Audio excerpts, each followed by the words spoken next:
soldiers. I'm on with that. And I'll have a do few it. soldiers there, you know, and people that can listen really well and I can explain stuff. Because, I mean, the stuff I know in my brain could upbring the world to par. Like, right now, there's more crime, there's more of this, more rape, more everything on the world. You know why? Because people are fighting against, they're just like, they don't know. Some people don't know, never even feel, or even know what the grace is of, you know, a reality is. Like, because they're like, well, that guy's being snobby because he walked by and he's being real rude. Or this guy walked by and he has no money to his name. I've seen it. That's why I'm like, oh, here, I'll empty my pockets out when I got it. But, I mean, I'll at least shake their hand if I don't have nothing. You know, at least show them some security. Oh, yeah, I'm part of your neighbor, too. You know, you're my fellow man or fellow anybody that's out there. They don't know the grace. Like, even when cops that do what they do, tactics or whatever, at least they can, you know, when they raffle somebody up, you know, they're not that bad of a person. Everybody has problems. I don't care if he's a killer, this and that. You know, you can't just put more in their head to make it more psychotic for their life. You gotta be able to, like, you know, whatever the deal is, they didn't even give me a thanks, nothing. Say sorry. I was like, oh, we're not apologizing. Like, kind of all rude. It's like, you guys put your hands on me. I was sitting there at the bar doing my own thing, looking at a screen. I was a little bit dramatic, but I'm, you know, it's dramatic living in Portland. I mean, and it's dramatic everywhere you go. When you get dramatic incidents, you're kind of dramatic. You don't just go in there and think, you know, you're not fit for that job. You don't just go in there and just, someone's having been in a dramatic moment because they might have been hurt, right? Whatever the deal is, you don't just go up on somebody while they're drinking a glass of water and think, you know, as it's being dramatic because it's something bad happened. It's like, and make it worse by slamming to the ground and thinking that that's, And like, what you know, about I'm not even a lawyer, but I mean, I can see a lawyer coming here and just by sitting in court and seeing how lawyers are and how judges and this and that are. I mean, they're all in the firm where they believe, you know, they study with that, they study just that, where they can tell, you know, like, I don't know, it's too much to explain. It's just, anyway, it's been building up and me here, maybe. It reminds me of the interview Dad did when Gabriel was beaten up, where Dad was so frustrated with the lawyers, with the DA, because he realized everybody was doing like 30% of their potential, and that he was basically this powerless Joe Blow citizen, but he had the most insight into how to coordinate all the disparate elements of a broken machine.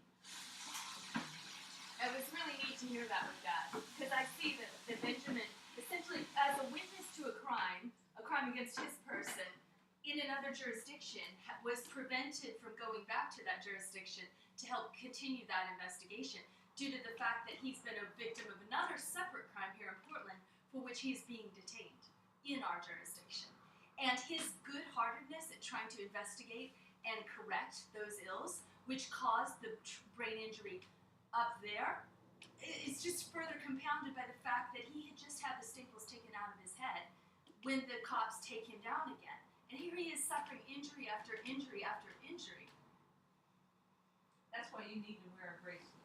More than a bracelet. Well, the bracelet I think is very important. Yeah, because very guess important. what? So everybody It becomes knows a legal liability thing. Yeah. They're not going to clip it off and say, oh, we didn't know, or he lost his bracelet. What are they going to do?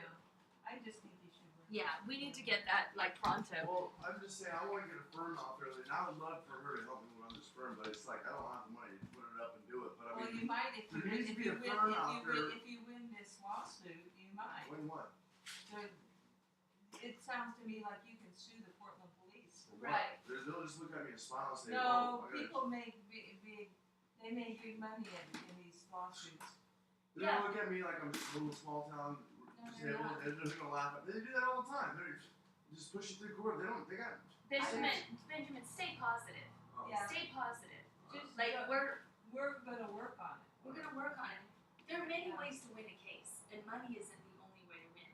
You can win the hearts of the people. You can work the minds of the administrators. You can win the heart of Amanda Fritz. You can win the heart of Greg Kafuri.